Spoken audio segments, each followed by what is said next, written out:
Sa simula ng pelikula, makikita natin ang isang eksena kung saan isang grupo ng mga kriminal ang patungo upang kunin ang white goods para sa isang transaksyon kasama ang kanilang kliyente, isang matabang lalaki.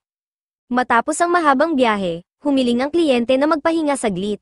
Ngunit, hindi alam ng mga drug dealers na ang matabang lalaki ay isa palang impormante ng pulisya. Habang nagpapahinga, agad niyang ipinadala ang kanyang lokasyon sa mga pulis, at inutusan nila ang ating pangunahing tauhan, si Lei, na ituon ang kanyang atensyon sa mga sospek. Mabilis na natukoy ni Lei ang posisyon ng kanilang allied informant at handa na siyang kumilos. Ngunit biglang may natanggap na tawag ang criminal mastermind, na nagdulot ng kanyang hinala. Napagtanto niyang hindi totoo ang kanilang kliyente kaya't agad niyang sinuntok ang impormante at naglabas ng baril upang tapusin ito sa mismong lugar. Sa puntong ito, kaagad na kumilos ang mga pulis, hindi lubos maunawaan kung paano nabisto ang kanilang impormante. Sa isang iglap, pinaputukan ni Lei ang mastermind upang mailigtas ang impormante. Sunod-sunod siyang nagpaputok upang pabagsakin ang mga tauhan nito.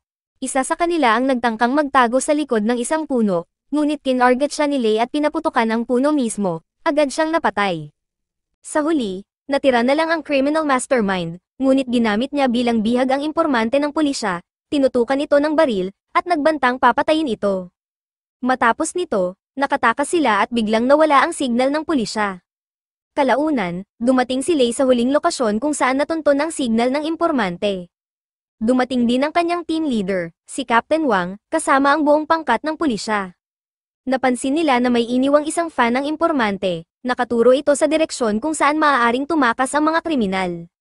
Tinanong ni Captain Wang ang isang bantay gubat kung may posibilidad na nagtatago ang mga kriminal sa ilalim ng isang water pond. Ngunit ayon sa bantay gubat, maliit ang posibilidad na may nagtatago roon, dahil halos taon-taon, may mga bangkay na nahuhukay mula sa lawa. Dahil sa mga nakakatakot na kwento, iniiwasan ito ng mga lokal na residente at hayop, at tinatawag nila itong man-eating pond. Bagamat hindi lubos na naniniwala sa mga pamahiin, hindi rin nila maaaring balewalain ang babala ng bantay gubat. Gayunpaman, ipinaalam nila sa kanya na kailangan nilang siyasatin ang lawa bilang bahagi ng kanilang operasyon. Sinabi rin nila na hindi siya pinipilit sumama at maaari siyang umalis kung gusto niya. Napagtanto ng bantay gubat na hindi niya mapipigilan ang mga pulis, kaya tuluyan na siyang umalis. Matapos maglakad ng kaunti, tuluyang umalis ang matandang lalaki. Habang naglalakad, biglang nakakita si Lei ng kakaibang imahe sa kanyang isipan. Nang tanungin siya ng kanyang mga kasama kung ayos lang siya, iniisip niyang baka may pumasok lang na dumi sa kanyang mata. Paglipas ng ilang sandali, natuklasan nila ang isang lagusan sa likod ng isang waterfall. Inutusan ni Captain Wang ang lahat na magdala lamang ng pinakamagaang gamit bago magpatuloy. Habang lumalalim sila sa kuweba, natagpuan nila ang isang tuyong bangkay sa gilid ng daanan. Sa kanilang pagsusuri, napansin nilang nakaposisyon ang mga kamay nito na tila nagdarasal. Gayunpaman, hindi sila makahanap ng ibang daan, biglang inalis ni Lei ang kanyang salamin at laking gulat niya nang biglang lumiwanag ang kuweba, lumitaw ang maraming hugis mukha sa mga dingding. Kumislap ang kanyang mga mata, at nagsimulang magbitak ang lupa. Sa harapan mismo ni Lei, lumitaw ang isang demon fest. Habang hindi pa rin lubos na nauunawaan ng kanyang mga kasamahan ang nangyayari, lumapit siya rito at dahan-daang hinipo ito. Ngunit nang ipasok niya ang kanyang kamay sa mata ng estatwa, bigla nitong niyanig ang buong kuweba. Isang pinto ang bumukas, sa loob nito ay ang warehouse ng mga kriminal. Ngunit nang tingnan nila ang loob, laking gulat nilang wala ni isang laman ang mga kahon. Bigla namang sumugod palabas ang informant, takot na takot, at sinabing kailangan nilang tumakas dahil may halimaw sa loob. Sumunod ding tumakbo palabas ang mastermind, itinapon ang kanyang baril, at nakiusap na hulihin na lang siya basta't mailigtas siya sa lugar na iyon. Bago pa man nila maunawaan ang sitwasyon, biglang nagsara ang pinto. Galit na sinisi ng matabang lalaki ang mastermind sa pagpili ng cursed na lugar na ito para pagtaguan ng mga produkto. Tinanong siya ni Captain Wang kung may iba pang daanan palabas, ngunit nang inig ang kanyang boses habang sinasabing wala, lahat sila'y mamamatay dito dahil sa mabagsik na halimaw sa loob. Nagdesisyon si Captain Wang na pumasok upang siyasatin ang sitwasyon. Subalit tumanggi ang matabang lalaki, sinasabing hindi na siya babalik doon. Ngunit dahil siya ang may pinakamaraming alam tungkol sa loob ng kuweba, pinilit siya ni Captain Wang na sumama. Bukod dito, trabaho nila ito kaya't hindi dapat niya kalimutan ang kanyang responsibilidad. Binigyan siya ni Lei ng baril para sa sariling depensa bago sila nagpatuloy. Sa kanilang pagpasok, narating nila ang pangalawang lagusan. Binuksan ito ng mastermind at iginiit na gawin nila ang lahat para mailigtas siya. Pinayuhan sila ni Captain Wang na manatiling alerto. Habang naglalakad, tinanong ni Lei ang matabang lalaki kung bakit hindi siya natakot kahit may nakatutok na baril sa kanyang ulo sa kagubatan, ngunit ngayon ay takot na takot siya. Sagot nito, sa tao, pwedeng makipag-usap at makipagnegosasyon. Pero sa halimaw, wala kang laban, biglang sumugod ang halimaw at walang kahirap-hirap na sinunggaban ang dalawang sundalo, nilapas sila sa harap mismo ng buong grupo. Sinubukan nilang pagbabarilin ito gamit ang lahat ng kanilang firepower, ngunit tila wala itong epekto. Lumapit si Lei at isa pang kasamahan upang tingnan kung ano ang nangyari sa mga katawan ng kasamahan nila, wala na ang halimaw, ngunit bigla itong lumitaw muli at mabilis na gumapang sa mga stone pillars. Inatake nito si Lei, pero nagawa niyang ihagis ang kanyang baril at sabay silang bumagsak. Sa halip na tumakbo, walang magawa ang kasamahan niyang nasa likod kundi walang tigil na magpaputok hanggang sa mahuli siya ng halimaw at lamunin. Agad na dinampot ni Lei ang kanyang baril at binaril ang halimaw, ngunit hindi ito nasaktan. Dahil dito, tinutok niya ang baril sa ulo nito at walang tigil na nagpaputok sa iisang bahagi. Sa wakas, nagawang batasin ni Lei ang ulo ng halimaw, dahilan upang ito'y matuno at maging maliliit na itim na beads. Ngunit bago pa sila makapagpahinga, nagsimulang gamulong ang mga itim na beads patungo sa isang direksyon. Sa isang iglap, 12-dosenang hanggang daan-daang mga halimaw ang biglang lumitaw at mabilis na sumugod sa kanila.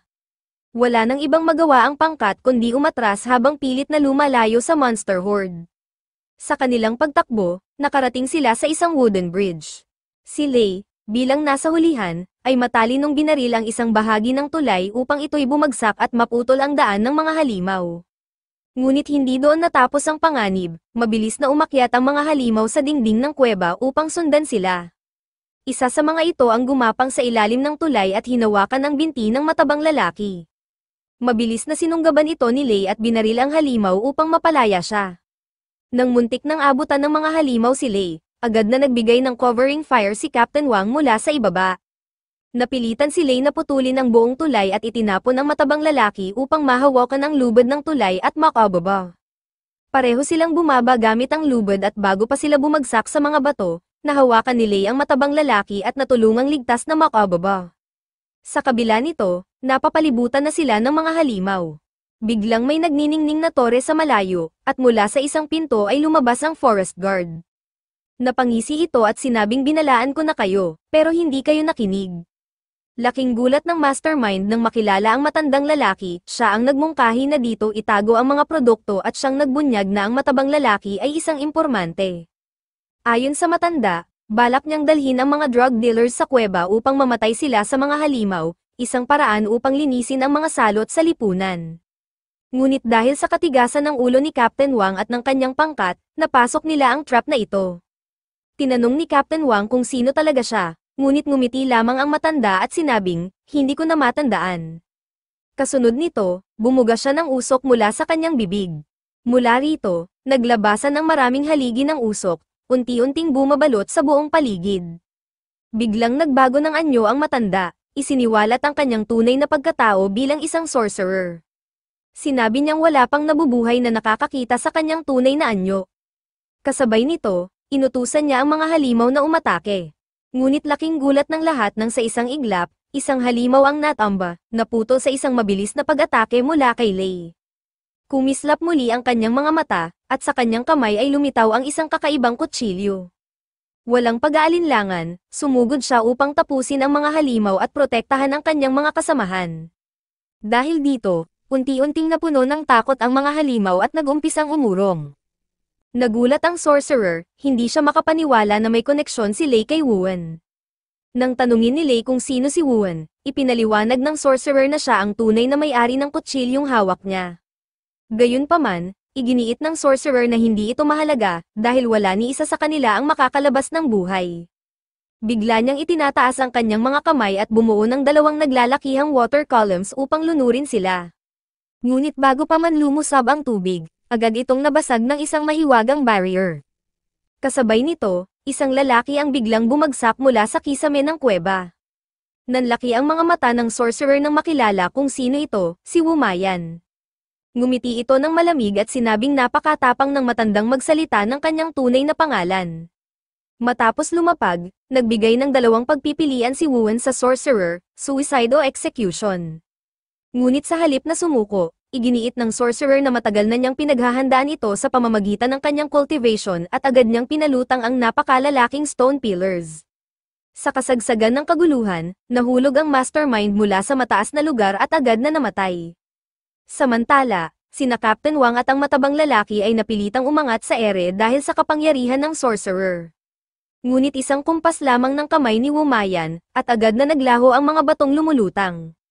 Dahan-daang lumapit si Wumayan sa sorcerer, sa isang hakbang lamang, naiwasan niya ang atake nito, tinabig ang hawak nitong staff, at agad na itinutok ang baril sa kanyang ulo.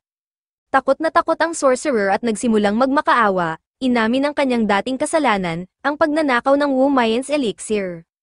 Ngunit hindi madaling makalimot si Wumayan sa kanyang mga atraso.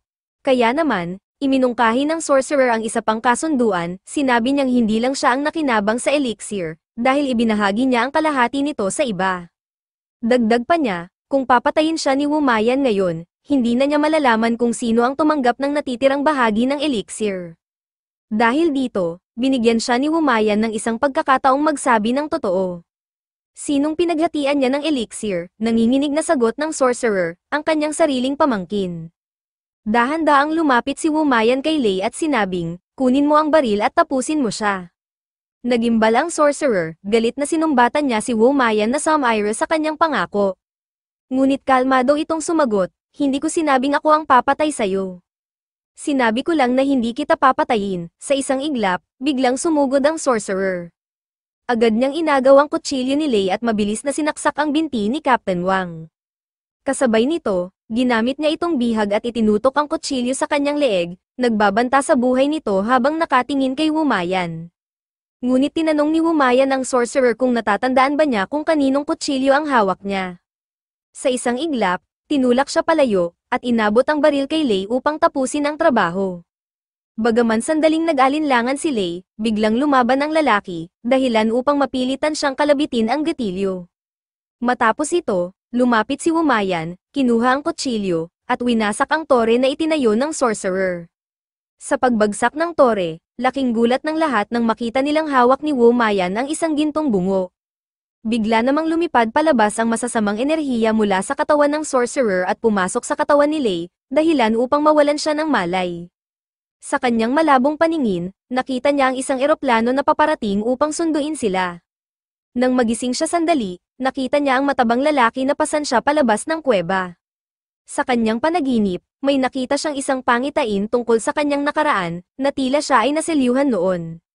Nang tuluyan siyang magising, natagpuan niya ang sarili sa isang kama ng ospital. Sa kanyang tabi, may isang kutsilyo, dinampot niya ito at lumakad-lakad. Sa kanyang paggalugad, may narinig siyang paparating, kaya't hinanda niya ang kanyang kutsilyo. Ngunit laking gulat niya nang makita niyang ito lamang ang matabang lalaki, na tila may hinahanap.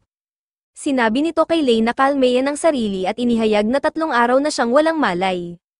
Nang tinangka niyang buksan ang pinto, sinabi ng matabang lalaki na sinubukan na rin niya itong buksan sa loob ng 3 araw ngunit bigo siya. Biglang bumukas ang pinto, kaya't nagtago silang dalawa. Mabilis na sumugod si Lei upang atakehin ang taong pumasok, ngunit nagulat siya nang madaling maaga ng babae ang kanyang kutsilyo at agad na umatake pabalik. Nang mabilis na humablat si Lei ng isang kurtina upang takpan ang paningin ng babae, walang kahirap-hirap niya itong pinutol sa kalahati. Habang nagmamasid, sinita siya ng babae, na nagngangalang Beau, at sinabing, para sa isang Special Forces soldier, hindi mo man lang mahawakan ng tama ang kutsilyo. Lumapit ang isang lalaki at hiniling kay Beau na huwag maging masyadong agresibo at isauli ang espada.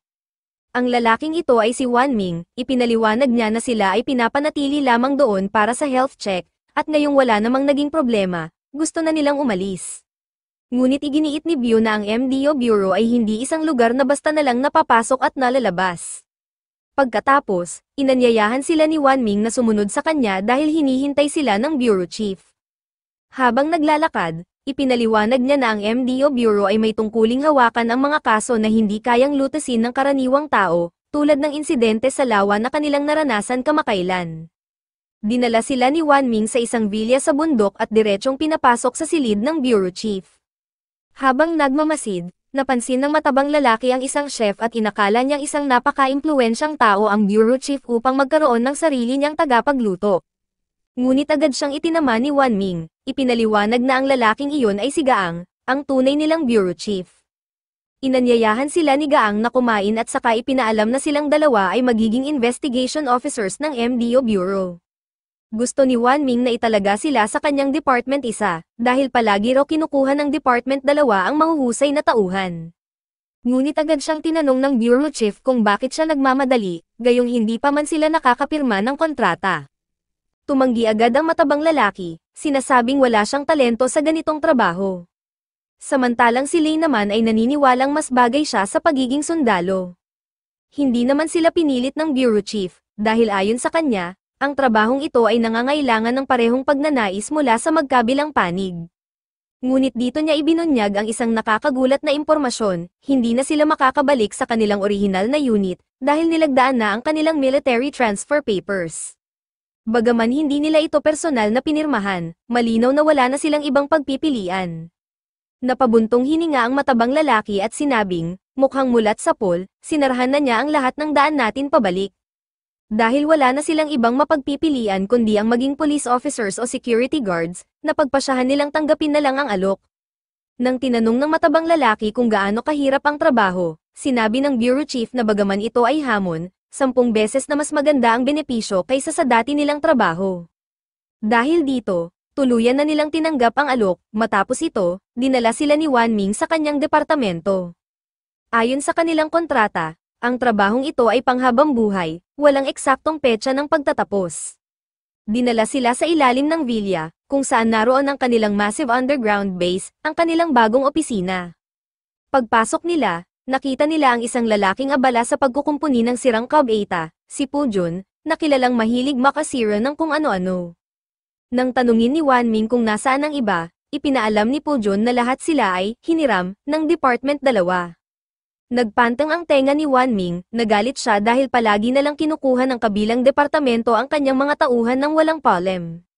Maya-maya, dumating si Biu at sinabing kailangang kuhanin ni Wan Ming ang mga kagamitan para sa kanilang bagong tauhan bago magtapos ang araw. Dinala sila ni Biu upang makilala ang pinuno ng kanyang departamento, si Mr. Yu, na nagbigay sa kanila ng bracelet, isang bagay na tiyak na magiging mahalaga sa kanilang mga bagong tungkulin. Ang mga bracelet na natanggap nila ay hindi lang simpleng accessories, ito ay nagsisilbing access pass sa bureau, communication device, at locator.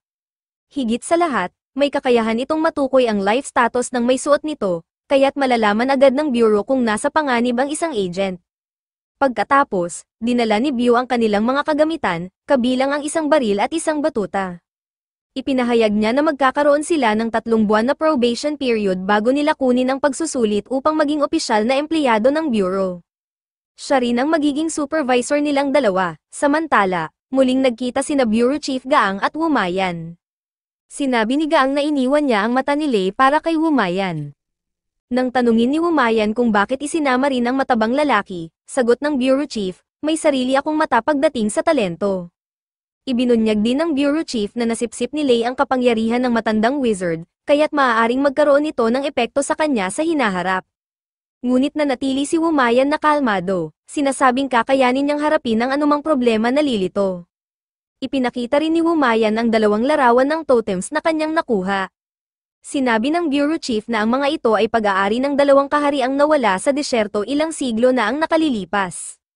Sa oras na iyon, dinala ni Biu sina Lei at ang matabang lalaki sa library ng bureau at inutusan silang magbasa ng maraming libro dahil magkakaroon ng pagsusulit. Nagtangka ang matabang lalaki na dayin ito at sinabing, pwede bang si Lei na lang ang magbasa para sa akin at ipasulat ko na lang ang sagot. Ngunit nalaman niyang hindi rin ito magiging madali, dahil hindi man lang nakatapos ng pag-aaral si Lei bago siya sumali sa army.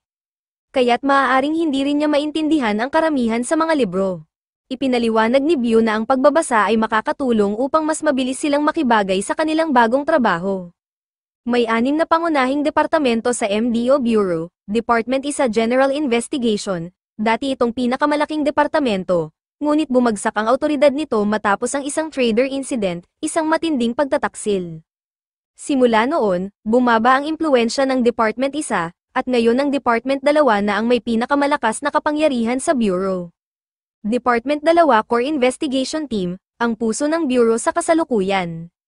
Dahil sa kanilang mataas na case-solving rate, sila ngayon ang namungunang departamento. Department 3 International Operations, laging nasa ibang bansa at bihirang makita sa Bureau. Department 4 Survey at Fieldwork, responsable sa pagkalap ng on-ground data at pagsusuri ng mga lokasyon. Department 5 Intelligence at Equipment, nangangalap ng impormasyon at nagbibigay ng equipment sa lahat ng departamento. Department 6 Special Operations, gumagawa ng mga misyon na hindi kayang tapusin ng Department 5. Huwag na huwag ninyong papagalitin ang pinuno ng Department 6, babala ni Bew. Pagpasok nila sa isang bahagi ng Bureau, nakita nila ang isang grupo ng mga tauhan mula sa Department 2. Sa gitna ng grupo ay ang pinuno ng Department 2, si Director Kiyu. Tila nagtataka si Wan Ming kung bakit naroroon ang mga tauhan ng Department 2. Ipinaliwanag ni Bew na sa kasong ito, gusto ng Bureau Chief na magtrabaho ng magkasama ang Department 1 at Department 2.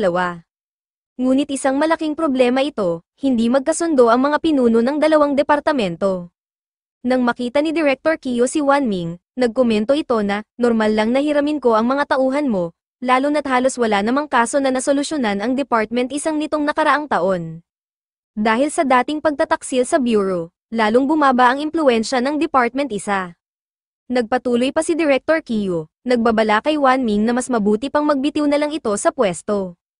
Ngayon na Department 2 na ang pinaka-pinagkakatiwalaang grupo sa Bureau, marami ang nagsasabi na kapag nagretiro ang Bureau Chief, si Director Kiyo ang susunod na magiging Bureau Chief. Habang nag-uusap ang dalawa, bumulong ang matabang lalaki kay Lei, mukhang mas maigi pang iwasan na lang natin ang kasong ito. Nang pinayuhan ni Wan Ming si Director Kiyo na lumayo upang maiwasan ang mga chismis na hindi niya kayang kontrolin ang kanyang tauhan bilang isang pinuno, nagpaalam ang huli. Bago sila umalis, ipinaalam ng Bureau Chief na ang kanilang misyon sa pagkakataong ito ay ang imbestigahan ang isang sinaunang guho sa ilalim ng disyerto. Ayon sa naunang pagsisiyasat, ang guhong ito ay may koneksyon sa isang alamat na sinaunang kaharian. Isang archaeological team na binubuo ng 5 tao ang unang pumasok sa guho, ngunit hindi na sila nakabalik. Sumunod, isang rescue team ang ipinadala, ngunit ganoon din ang nangyari, wala ni isa sa kanila ang lumabas. Dahil dito, ipinadala ang MDO Bureau upang hawakan ang kaso. Dahil pangunahing misyon nila ang iligtas ang mga taong na-trap sa ilalim ng guho, kailangan nilang kumilos ng mabilis bago tuluyang maubusan ng supply ang mga naroroon. Nagbabala si Wan Ming kay Director Kiyo na huwag subukang utusan ang kanyang mga tauhan. Samantala, tinanong ni Lei at ng matabang lalaki si Puan kung bakit tila may matinding alitan ang dalawang pinuno ng departamento. Subalit takot si Puan sa matataas na lugar, kaya't hindi niya nasagot ang tanong. Pagkaraan ng ilang sandali, nakarating sila sa lokasyon ng misyon. Pagkalapag, inutusan ni Director Kiyo ang kanyang mga tauhan na maayos na pumila bago magsimulang kumilos. Nang makaharap nila ang taong namamahala sa lugar, agad niyang hiniling na panatilihing malayo ang ibang tao upang maiwasan ang anumang sagabal sa kanilang operasyon. Bilang tugma sa kanyang ugali, lumapit si Wan Ming upang makipagkamay at bumati. Sa hindi kalayuan, maingat na pinagmamasdan ni Wumayan ang sitwasyon. Matapos pag-aralan ng impormasyong iniwan ng archaeological team, nagkaroon sila ng pangkalahatang ideya tungkol sa estruktura ng guho. Ipinag-utos ni Director Kiyo kay Bew na panatilihing maayos ang sitwasyon sa ibabaw at tiyaking walang makikialam sa kanyang operasyon. Dagdag pa niya, kung hindi pa siya bumalik pagsapit ng umaga, si Wan Ming ang mangganguna sa natitirang tauhan. Tinawag din ni Wan Ming si Bew upang ayusin ang signal coverage, upang matiyak na hindi sila tuluyang mawawala kung sakaling matrap sila sa ilalim. Kinagabihan, nagtanong ang matabang lalaki kay Lei kung bakit wala pa ring balita mula sa mga tauhan ng Department 2. Sagot ni Lei, hindi dapat mag-alala ang isang tulad niyang duwag, dahil hindi naman pipitsugin si Director Kiyo, tiyak na may kakayahan itong resolbahin ang sitwasyon. Ipinunto ng matabang lalaki na marami na silang napagdaan ng sitwasyong buhay at kamatayan, ngunit napaisip siya kung ganito na ba talaga ang magiging buhay nila mula ngayon. Gayunpaman, wala rin namang silbi ang masyadong pag-iisip, kaya't napagdesisyonan nilang maagang matulog. Hating gabi nang biglang may nakita si Lei, isang kawan ng mga kambing na dahan-daang dumadaan sa di kalayuan. Dahil sa pagtataka, sinundan niya ang isa sa mga ito. Napansin ng matabang lalaki ang kanyang pag-alis, kaya't mabilis niyang kinuha ang kanyang balabal at sinundan siya. Sa di kalayuan, nakita rin ni Biu ang dalawa at napansin niyang umalis sila sa kanilang tent. Mabilis na nahabol ng matabang lalaki si Lei at tinanong kung anong ginagawa niya sa disyerto sa kalagitnaan ng gabi. Nang sagutin siya ni Lei tungkol sa kambing, hindi siya naniwala. Ano ka ba, wala namang mga kambing sa disyerto, sagot ng matabang lalaki. Napakunot noo si Lei at sinubukang hanapin ang hayop, ngunit wala na ito. Nagduda siyang baka guni-guni lang ang nakita niya. Habang nag-aalangan kung babalik na sila sa kampo, bigla silang nahulog sa buhangin. Sinubukan ni Lei na kapitan ang nakalitaw na bato, ngunit agad itong gumuho, dahilan upang tuluyan siyang bumagsak pababa. Sa kanyang paglagapak, himalang nakaiwas siya sa mga bumabagsak na bato. Nang tumayo siya, napansin niyang may balangkas ng isang kambing sa lupa. Dahil dito, mabilis siyang tumakbo papunta sa matabang lalaki upang gisingin ito. Ngunit kahit anong tawag niya, hindi ito nagising, hinampas ng malakas ni Lei ang matabang lalaki upang magising ito. Pagdilat ng kanyang mata, agad na nagtanong ang matabang lalaki kung kaya bang umakyat ni Lei pabalik sa itaas. Ngunit wala itong magawa. Sobrang luma at marupok na ang paligid, at hindi kayang suportahan ng mga bato ang kanyang timbang. Sinubukan ng matabang lalaki na tumawag ng saklolo gamit ang kanilang communication device, ngunit wala itong signal. Dahil dito, napilitan silang isuko ang ideya ng pagtawag ng tulong. Biglang napansin ni Lei ang isang nilalang na nakatayo sa ulo ng matabang lalaki. Agad niyang itinutok ang kanyang baril dito at sinabing, "Huwag kang gumalaw." Nagulat ang matabang lalaki at tinanong kung ano ang tinitingnan ni Lei. Dahil hindi niya nakikita ang nilalang, pinakiusapan niya si Lei na huwag magpaputok. Ngunit bago pa sila makakilos, biglang lumundag ang nilalang, gumapang sa katawan ni Lei, at kinagat ang kanyang kamay. Sa isang iglap, inagaw ng nilalang ang baril ni Lei at itinapat ito sa kanilang dalawa. Napagtanto ni Lei na hindi alam ng nilalang kung paano gamitin ang baril, kaya't senyales niyang itinuro sa matabang lalaki na magtago sa likod ng isang bato. Biglang may lumipad na patpat mula sa itaas at tinamaan ang nilalang, dahilan upang mahulog nito ang baril. Sa kasawiang palad, pumutok ito ng ilang beses bago tumakbo ang nilalang papasok sa isang makipot na lagusan. Maya-maya, lumitaw si Biu at sinabing siya ang naatasang magbantay sa kanila. Dahil sa nakita niyang maliit na lagusan, nagpa siyang gumapang upang alamin kung saan ito patungo. Habang gumagapang, napansin ni Biu na kakaiba ang mga stone pillars sa paligid, hindi ito normal. Napagtanto niyang ito ang tinatawag na Dovi, isang alay mula sa isang hari patungo sa isang sinaunang kaharian. Ngunit ang hari ng kahariang ito ay isang tagasunod ng isang masamang relihiyon, na nagdulot ng isang banal na sumpa. Dahil dito, ang buong kaharian ay nalibing sa ilalim ng disyerto. Dahil dito, naisip ni Biu, ito marahil ang eksaktong lokasyon ng nawala nilang kaharian. Upang masuri ito, gumamit siya ng isang 3D model upang makita ang estruktura ng paligid. Ngunit imbes na magtuon ng pansin sa mga sinaunang estruktura, nais ng matabang lalaki na makahanap muna ng daan palabas. Pinayuhan siya ni Lei na huwag magmadali, tiyak na magpapadala si Wan Ming ng tauhan upang hanapin sila. Biglang may napansin si Biu at inutusan ng matabang lalaki na huwag hahawakan ng anuman. Ngunit huli na, napandat na niya ang isang pindutan sa isang haligi. Biglang nayanig ang kisame, at nagsimulang bumagsak ang mga bato. Mabilis na tumakbo si Lei at itinulak sila palayo upang mailigtas sila mula sa gumuhong bato. Kinabukasan, nagpunta si Wan Ming sa kanilang tent upang hanapin sina Lei at ang matabang lalaki, ngunit wala na sila. Maging si Biu ay nawawala rin, dahil dito, agad siyang nag-utos sa kanyang mga tauhan na magsagawa ng isang agarang investigasyon sa paligid. Samantala, ligtas pa rin sina Lei, ang matabang lalaki, at Biu sa ilalim ng guho. Ngunit hindi pa rin maintindihan ni Biu kung bakit pinayagan ng Bureau Chief na sumali ang dalawa sa misyong ito, gayong hindi pa nila naabot ang antas ng isang regular investigator. Naasar siya at tinawag silang, mga pasaway, habang nag-aaway ang dalawa. Napagtanto ni Lei ang isang mas malaking problema, kung mananatili lang sila doon nang walang ginagawa, maaari silang maubusan ng oxygen. Dahil dito, inutusan niya ang matabang lalaki na tumulong sa paggalaw ng mga stone pillars. Bagaman natakot ang matabang lalaki na baka makalikha sila ng panibagong problema, Wala silang ibang magagawa, mamamatay sila kung hindi sila kikilos. Habang iniusog nila ang isang stone pillar, natuklasan nila ang isang pull cord sa ilalim nito. Alam nilang maaaring mapanganib ito, ngunit isinugol ni Lei ang pagkakataon at hinayla ito. Biglang bumukas ang isang daan sa ilalim ng lupa, napansin ni Lei na nagsisimula ng mag-collapse ang paligid, kaya agad niyang inutusan ang dalawa na tumalon pababa muna. Hawak pa rin niya ang pull cord upang panatilihing bukas ang daan, ngunit sa huli, tumalon din siya pababa.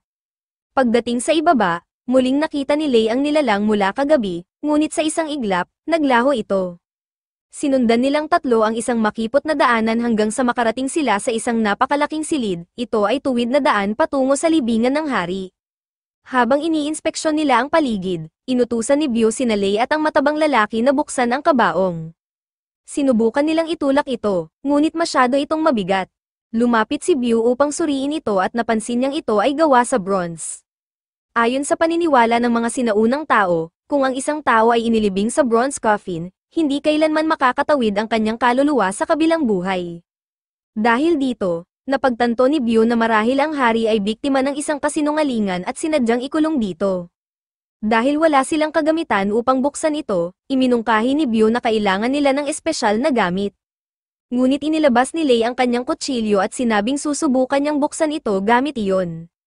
Bagaman may pag-aalinlangan si Byo, pinayagan niyang subukan ito ni Lei. Sa sorpresa ng lahat, nagawa niyang buksan ang takip ng kabaong. Sa loob nito, natagpuan nila ang isang bangkay na nakabalot sa tela. Nang maingat itong tingnan ni Byo, napagtanto niyang hindi ito ang hari. Ang mukha ng bangkay ay hindi tugma sa mga anyo ng mga taong mula sa sinaunang kahariang ito. Samantala, nang pakialaman ng matabang lalaki ang loob ng kabaong, bigla siyang nahulog sa isang lihim na lagusan. Sa pag-aalala, tinanong siya ni Lei at Byo kung ano ang nasa ibaba. Sagot niya, madilim dito, pero may mga kakaibang pinta sa dingding.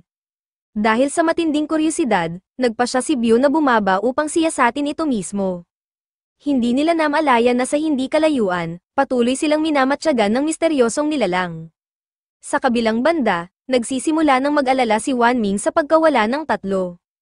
Dahil dito, agad siyang tumawag sa Section 5 Chief upang iulat na wala pa ring balita mula kay Director Kyo at sa nawawalang grupo ni Lei. Habang nakaupo si Wumayan, narinig niya ang pag-uusap ni Section 5 Chief at Wan Ming.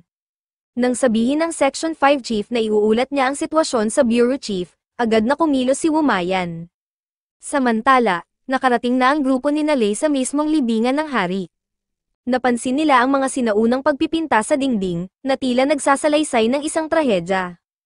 Ayon sa kwento, may isang prinsesa ang haring ito, at ito ang kanyang pinakamamahal na anak. Nagkaroon ng pag-iibigan ang prinsesa at isang binata mula sa kalapit na kaharian.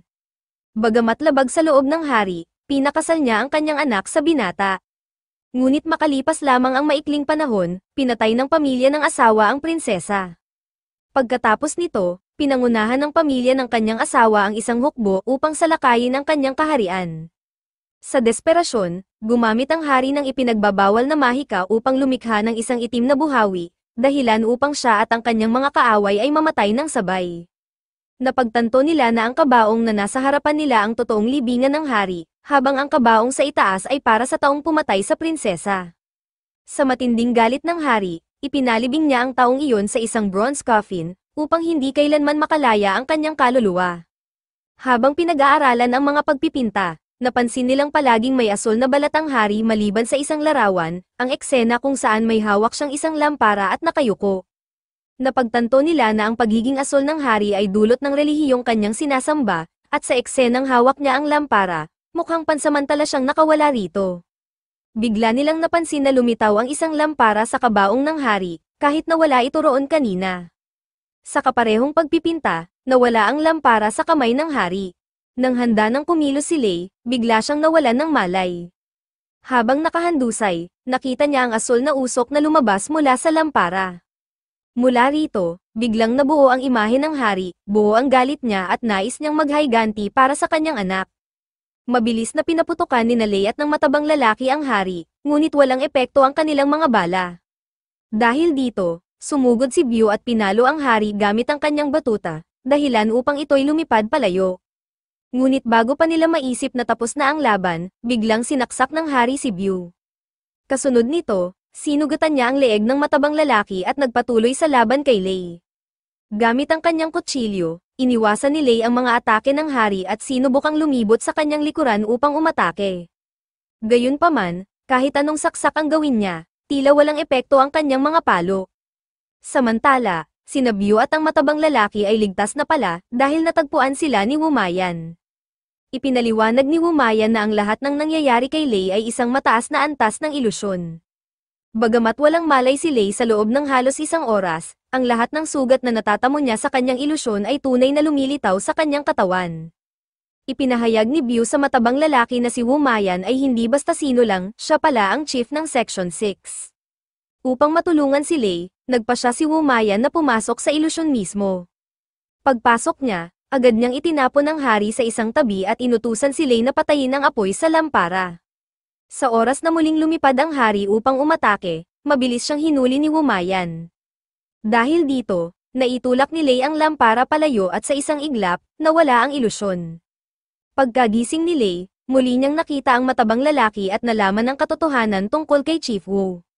Pinuna ni Chief Wu ang kanyang kakulangan sa kakayahan, habang si Lei naman ay naalala ang isang paraan upang makatakas sila mula roon.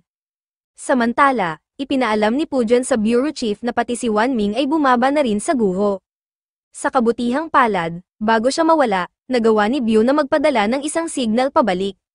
Dahil dito, pansamantala nilang nakuha ang mapa ng underground ruins. Dahil sa impormasyong ito, agad na inutusan ng Bureau Chief si Pujan na pagsarahan ang buong lugar ayon sa mapa at simulan ang excavation.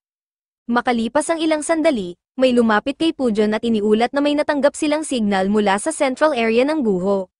Malaki ang posibilidad na ito ay mula kay W. Ming. Samantala, ipinaliwanag ni Lei sa kanyang grupo ang nakita niyang lihim na lagusan, ang mismong lagusan na dinaanan ng usok mula sa katawan ng hari bago ito naglaho.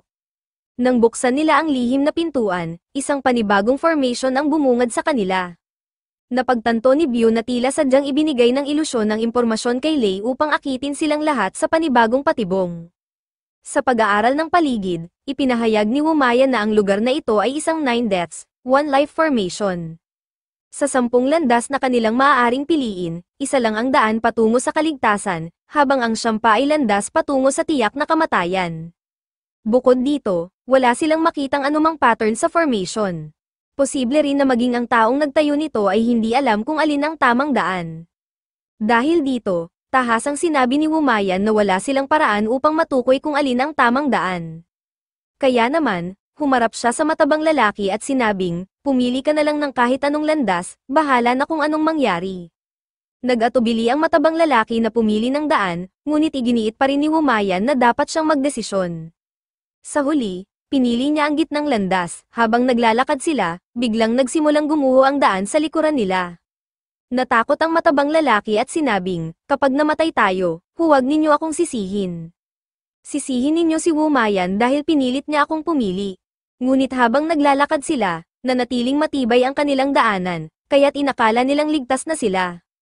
Ilang sandali pa, biglang bumagsak ang mismong landas na tinatahak nila, dahilan upang silang lahat ay mahulog pababa. Sa halip na matamaan ng matitigas na bato, napadpad sila sa isang gubat. Ligtas silang lahat, kaya't namangha si Wumayan, hindi siya makapaniwala na may isang tao na makakalikha ng isang 3 layer na ilusyon na ganito kalakas. Sa kanilang paggalugad, natuklasan nila sina Director Kiyu at Wan Ming sa ilalim ng tubig. Agad nilang pinuntahan ang dalawa at sinubukang sagipin sila. Habang hinihila nila ang mga ito paahon, nahatak ng lumot sa ilalim ng tubig ang matabang lalaki, dahilan upang siya'y mahulog pabalik. Mabilis na lumangoy pababa si Lei, ginamit ang kanyang kutsilyo upang putulin ang mga nakapulupot na algae, at iniahon ang kanyang kasama. Pagdating sa pampang, agad nilang binuhay muli si Wan Ming. Nang magkamalay na ito, tinanong ng matabang lalaki kung paano sila napadpad doon.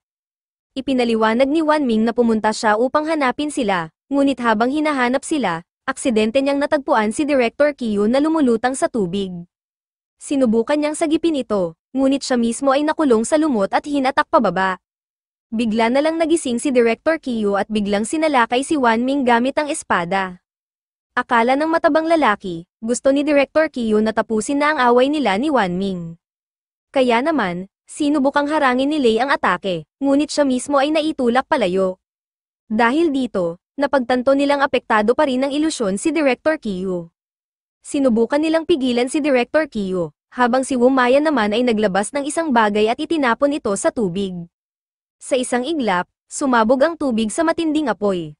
Ipinaliwanag ni Wumaya na ang tubig mismo ang dahilan ng matinding ilusyon dito. Sa sandaling iyon, nagbalik na sa katinoan si Director Kiyo. Sinabi ni Wumaya na ang lampara sa libingan ng hari ay nagmula sa tubig na ito. Biglang lumitaw ang nilalang na unang umatake kay Lei, nakatayo ito sa mga sanga ng puno sa itaas nila. Agad silang nagpaputok, ngunit sobrang bilis itong gumalaw, dahilan upang hindi ito matamaan. Dahil dito, itinapon ni Wumaya ng isang apoy, dahilan upang ito'y mapilitan bumagsak mula sa puno. Habang nakahanda itong lumusab sa kanya, pinakawalan ni Wumaya ng isang dragon fire, dahilan upang tuluyang masunog at mamatay ang nilalang. Nang tuluyan silang nakalabas mula sa ilusyon, sinabi ng matabang lalaki na dapat sana'y mas maaga nang kumilos si Wumayan. Ngunit kalmado lang itong sumagot, kung ikaw ang gagawa ng lahat ng trabaho, para saan pa ang sweldo namin? Pagkatapos nito, natagpuan nila ang mga nawawalang tao, lahat sila ay nasa state of death feign matapos maharangan ang kanilang Kai channels. Dahil sa paghuhukay ni Pujan, nakahanap sila ng daan palabas, kaya't inuna nilang ilabas ang mga sugatan. Habang papalabas sila, napansin ng matabang lalaki ang ilang mahahalagang bagay sa paligid. Napansin niyang may isang kwintas, kaya tinanong niya si Lei kung kanya ba ito. Tiningnan ito ni Lei at sinabi niyang marahil pagmamayari ito ng ibang tao, kaya't isauli na lang niya ito. Nang makita ni Wumaya ng simbolo sa kwintas, tila pamilyar ito sa kanya. Matapos makumpleto ang misyon, bumalik na sila sa bureau. Hindi inaasahan ng matabang lalaki na may ilang jade stones sa kanyang bulsa. Nagdesisyon si Wanming na pantay-pantay nilang paghahatian ang mga jade stones. Kumuha rin si Wumaya ng isa at sinabihan si Lei na puntahan siya sa isang partikular na address matapos ang kasong ito, ngunit huwag ipapaalam sa iba. Maya-maya, biglang dumating si Byu at napansin niyang may tinatago sila. Dahil dito, pinilit niya silang isuko ang anumang hawak nila. Pagkalipas ng ilang araw sa opisina, inimbitahan ni Wanming sina Lei at ang matabang lalaki para uminom bilang selebrasyon matapos ang kanilang matagumpay na misyon. Dahil sa kanilang malaking kontribusyon, muling tumaas ang reputasyon ng Section 1 sa Bureau. Habang nagiinuman, sumali rin ang Section 5 Chief, na nagsabing hindi sila dapat uminom gamit ang baso, direkta sa bote ang inuman. Walang pag-aalinlangan, mabilis na inubos ni Wanming ang isang buong bote at agad na nalasing. Masaya niyang inihayag na ang dalawang bagong empleyado ang tunay na bituin ng misyon, kaya't iniabot niya ang isang bote sa matabang lalaki. Dahil sa kanyang mababang alcohol tolerance, inubos niya ito sa isang lagukan at agad na nawalan ng malay. Samantala, sinubukan ni Lei na umalis, ngunit pinilit siyang manatili at uminom din. Kinabukasan, biglang naalala ni Lei na mayroon pala siyang training, kaya't agad niyang ginaisang ang matabang lalaki. Ngunit laking gulat niya nang makita itong asol ang balat. Dahil dito, dali-dali niyang dinala ito sa medical department. Sa daan, nakasalubong niya si Byu, na agad na sinuri ang sitwasyon at dinala ang matabang lalaki sa kanyang section chief. Matapos suriin, ipinaliwanag ng section chief na malamang ay dulot ito ng pag-inom ng tubig mula sa tomb, kaya't ang kinakailangan lang ay MRI scan upang maalis ang kulay asol sa balat niya. Habang naroon, sinuri rin ng section chief si Lei. Matapos ang pagsusuri, sinabi nitong walang kahit anong problema sa kanya, kaya't pinayagan siyang umalis. Samantala, isang especially iyan ni Director Kiyo ang nagulat tungkol sa kondisyon ni Lei sa Bureau Chief. Nagtaka si Director Kiyo kung paano napapayagan ni Bureau Chief Gaang na manatili ang isang tulad ni Lei sa Bureau. Makalipas ang ilang oras, bumalik na sa normal ang kondisyon ng matabang lalaki. Ngunit sa puntong ito, nagsimula siyang maghinala tungkol sa koneksyon ni Lei kay Wumayan. 2 beses nang napunta si Lei sa peligro, at sa parehong pagkakataon, dumating si Wumayan upang sagipin siya. Bukod pa rito, sinabi rin ng mga lumang Taoist priests na ang kutsilyong hawak ni Lei ay dating pagmamayari ni Wumayan. Hindi ito gaanong pinaniwalaan ni Lei, ngunit bago pa siya makapag-isip ng maayos, bigla silang inaresto ng mga tauhan ni Director K. Samantala, sa kabilang dako, pinuno ng Department 5 ay nagpunta upang makipagpulong kay Director Kiyo at Wumayan. Ipinakita niya ang mga resulta ng kanilang pananaliksik at nagbigay ng babala, unti-unti nang sinisira ng madilim na mahika ng lumang Taoist priest ang katawan ni Lei. Biglang dumating si Biu upang iulat na inaresto ni Director Qiu sina Lei at ang matabang lalaki, kasalukuyang nakikipaglaban kay Wan Ming upang ipaglaban ang kanilang kalayaan. Dumating si Wan Ming upang hilingin ang pagpapalaya ng dalawa, ngunit tumanggi si Director Qiu, dahil naniniwala siyang si Lei ay may potensyal na maging isang rebelde, tulad ng isang dating tauhan na ni-recruit ni Wan Ming noon. Hindi nagtagal, personal na dumating ang Bureau Chief at inutusan si Director Qiu na palayain ang dalawa. Ipinaliwanag niyang batid niya kung ano ang nasa loob ni Lei, kaya't ipinagutos niyang bantayan ng Department 5 Chief ang kondisyon nito. Gayunpaman, iginiit ni Director Qiu na maaaring maulit ang isang trahedyang nangyari noon kung hindi nila ito pipigilan, ngunit tiniyak ng Bureau Chief na kung may mangyaring masama, siya mismo ang mananagot. Sa huli, pumayag si Director Qiu na palayain sila sa isang kondisyon, siya ang magiging supervisor sa kanilang entry test sa loob ng 2 buwan, kaya't nagdesisyon si Biu na siyang personal na magsasanay sa dalawa upang tiyaking papasa sila at hindi mapailalim sa kapangyarihan ni Director Qiu. Sinimulan ang matinding pagsasanay, mula sa jogging, chemical synthesis, paggamit ng baril, wrestling, martial arts, at iba pang mahihirap na aktibidad, araw-araw mula 7 AM hanggang 8 PM, na walang ibang ginawa kundi maghanda para sa pagsusulit. Makalipas ang 1 buwan, dinala ni Biu ang dalawa upang mamili at napansin niyang kahit 1 buwan nang nagsasanay ang matabang lalaki, hindi pa rin ito pumapayat, habang si Lei naman ay nagbitbit ng mga pinamili ni Biu, na muling pinaalalahanan silang pagbutihin ang exam sa susunod na buwan, dahil siguradong hindi sila patatahimikin ni Director Qiu kung sila ay mabibigo. Dumating ang araw ng pagsusulit at ipinahayag ni Director Qiu ang kanilang misyon, hulihin ang isang lalaking pinaghihinalaang nagnanakaw ng mga manok sa isang nayon, na kasalukuyang nagtatago sa isang bahay, at kailangan nilang dalhin itong buhay sa loob ng 30 minuto.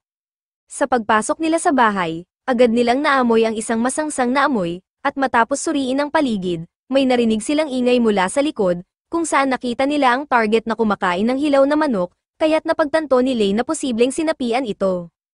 Sinubukan nilang habulin ito, ngunit ginamit ng target ang mga bubong upang hadlangan sila, dahilan upang mahulog ang matabang lalaki at mapilitang humanap ng ibang daan.